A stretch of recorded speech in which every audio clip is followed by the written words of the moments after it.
पीले दांत वाली बहू। रंजना कभी ब्रश नहीं करती थी।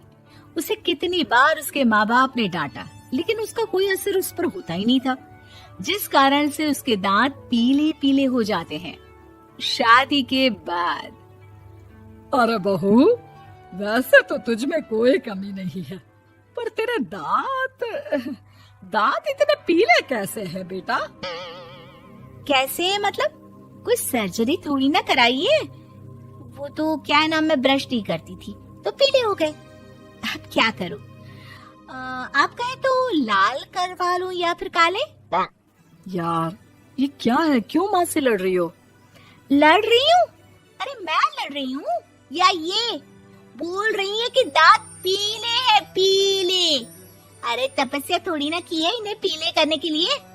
बकायदा ब्रश नहीं किया है 20 साल तक, तब जाकर। छी, कैसी बात कर रही हो? ये उस वक्त तो पीले नहीं थे जब हम लोग तुम्हें देखने आए थे। अरे तब साफ करवा लिया होगा डेंटिस्ट के पास जाकर।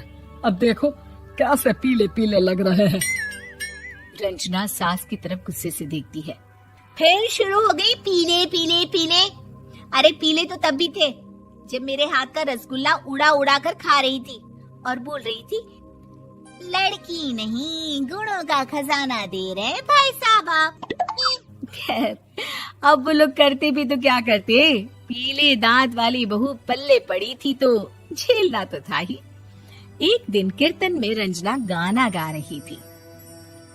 अरे कमला बहन, माँ का द्वार है, यहाँ तो सब शुद्ध होकर आते हैं, फिर अपनी बहू को ब्रश भी नहीं करवाती तुम। दूर से पीले पीले दांत भक्ति में बाधा उत्पन्न कर रहे हैं। और कोई 2 साल के बच्चे थोड़ी ना लेकर आई हूँ मैं बहू बनाकर। अच्छी खासी लड़की है, अरे कैसे करवाऊं ब्रश? ये तो उसे खुद करना चाहिए ना। अब माँ बाप तो इसके जैसे तैसे निपटा दिए, ये नहीं सोचा कि सास कैसे संभालेगी। सास बहू को लेकर घर आ जाती है, लेकिन सोच लेती है कि अब इसे लेकर कहीं नहीं जाएगी। अगले रोज बहू कहती है, अरे क्या हो गया, मंदिर नहीं जाना क्या? कीर्तन का वक्त हो रहा है। मेरी मधुर वाणी से कान्हा जी जागते हैं और सोते हैं। आप तो जानती है ना उनकी भक्ति में कितना मन लगता है मेरा। वो क्या है ना, तबीयत ठीक नहीं लग रही है मेरी, आराम करूंगी मैं। तबीयत ठीक नहीं लग रही? अभी तो मिथुन के गाने पर नाच रही थी आप, और अब बोल रही है कि तबीयत ठीक नहीं लग रही। अरे भक्ति में मन लगा लो सासू माँ, ऊपर जाना है, क्या मुंह दिखाओगी आप? हाँ? सास को बहू की बात पर गुस्सा आ जाता है। मैं क्या मुंह दिखाऊंगी, इसकी चिंता तो ना कर, समझी? अपने मुंह की चिंता कर, जो ये पीले पीले दांत लेकर हर जगह पहुंच जाती है। पता है लोग कितना मजाक बनाते हैं। ना जी ना, मैं नहीं जाना कहीं तेरे साथ। तो ये बात है। कोई ना, मत जाओ, मैं अपने कमरे में ही बैठकर भक्ति कर लूंगी। ऊपर वाला दांत थोड़ी ना देखता है, मन देखता है, भावना देखता है। और अरे बस बस, तू सब कुछ दिखा, बस ये सफेद चमकदार दांत ना दिखाना किसी को, है? जा यहाँ से।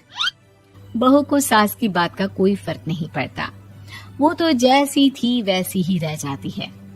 सुबह नहाकर किचन में खाना बनाना, फिर खाना खाना, कीर्तन भजन करना और सो जाना। एक दिन, माँ जी मैं सहेली के घर जा रही हूँ, शाम को लेट आऊंगी। हाँ, तो जाना, मैंने कौन सा तेरी आरती करनी है घर पर बैठकर। रंजना सहेली के घर जाती है, जहाँ वो पार्टी में जाने की तैयारी कर रही होती है। अरे शिखा, कहाँ जाने की तैयारी कर रही है? मैं गलत वक्त पर आ गई क्या? अरे नहीं यार, उल्टा सही वक्त पर आई है। मैंने ये साड़ी और ज्वेलरी निकाली है यार, शाम को इनके ऑफिस की एक पार्टी में जाना है। बताना कैसा लग रहा है ये सब? नहीं यार, इस ड्रेस के साथ तो वो वाली ज्वेलरी अच्छी लगेगी। हाँ, सही बोल रही है, मैंने ध्यान ही नहीं दिया। वैसे तो हमेशा से मस्त फैशन सेंस रखती है। तो बड़ा जाती होगी ना पति के साथ पार्टी में। रंजना कुछ नहीं बोलती, बस सोचती है कि यार काश ये बात सही हो जाती, पर मैं क्यों नहीं जाती पार्टी में? क्या इन लोगों की कोई पार्टी होती नहीं होगी? रंजना घर आती है और रात में पति से सवाल करती है, एक बात बताइए, आप मुझे किसी पार्टी में क्यों नहीं ले जाते? क्या आपके यहाँ ऑफिस में पार्टी नहीं होती? पति बेचारा क्या कहता कि दांत पीले हैं तुम्हारे इसलिए। अरे कोई पार्टी होती नहीं हम लोगों के ऑफिस में, तो कहाँ से लेकर जाऊं? और मार्केट, मॉल, कहीं वीकेंड घूमना, कहीं तो। अरे यार सारे हफ्ते में एक छुट्टी मिलती है, तो सोचता हूँ कि आराम ही कर लूं। क्यों? रंजना मन मार के रह जाती है। पहले कभी सास के साथ मंदिर जाया करती थी, लेकिन वो भी सास ने ले जाना बंद कर दिया। घर बैठी बैठी रंजना बोर हो जाती है। तभी उसे आइडिया आता है और वो मायके जाने का सोचती है। सासू माँ, 2 दिनों के लिए मम्मी के घर जा रही हूँ। अच्छा अच्छा ठीक है, आराम से जा। और हाँ, माँ से कुछ अच्छी आदत सीख कर आना कि कैसे शरीर के हर भाग की तरह दांतों की सफाई भी जरूरी होती है, समझी? शुरू हो गई ना आप। वो लोग आपकी तरह नहीं है कि छोटी छोटी बात का बतंगड़ बना दे। उन लोगों के लिए मैं मायने रखती हूँ, ना कि मेरे पीले पीले दांत। रंजना माँ को बिना बताए उन लोगों को सरप्राइज देती है, लेकिन जैसे ही वो दरवाजे पर पहुंचती है, अंदर देखती है कि घर वाले कहीं जा रहे होते हैं। अब माँ, काश रंजना दीदी के दांतों वाली प्रॉब्लम नहीं होती, तो वो भी हम लोगों के साथ चलती ना बुआ जी की बेटी की शादी में। हाँ बेटा, लेकिन अब उसे कौन समझाए कि उसको उसके पीले दांत नहीं दिखते, लेकिन उसके आसपास के लोगों को कितना एम्बैरेसिंग फील कराते हैं।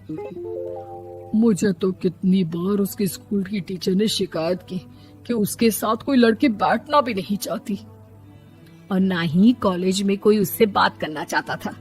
लेकिन पता नहीं क्यों उसे ये बात समझ में ही नहीं आती। कोई कमी नहीं है उस लड़की में, बस यही कि दांत पीले हैं। वो तो भला हो जीजा जी और उनकी माँ का, जो दीदी को जैसी है वैसे ही रखा हुआ है। रंजना को अपने घर वालों की बात सुनकर बहुत दुख होता है। वो सोचती है कि वो क्या करे, लेकिन फिर वो सीधा डेंटिस्ट के पास जाती है, अपने दांत चमकाती है और कसम खाती है कि वो रोज ब्रश करेगी। अरे क्या हो गया? तुम तो 2 दिनों के लिए गई थी ना, पर कोई ना, अच्छा है, चलो आ गई तो। रंजना सास के सामने आकर खड़ी हो जाती है और पूरी स्माइल करती है, उसके चमकदार दांतों को दिखाती हुई। है? चले मंदिर। माँ, मुझे माफ कर दीजिए, मैंने आप लोगों को बहुत एम्बैरेसिंग फील करवाया। मैं आज से रोज ब्रश करूंगी।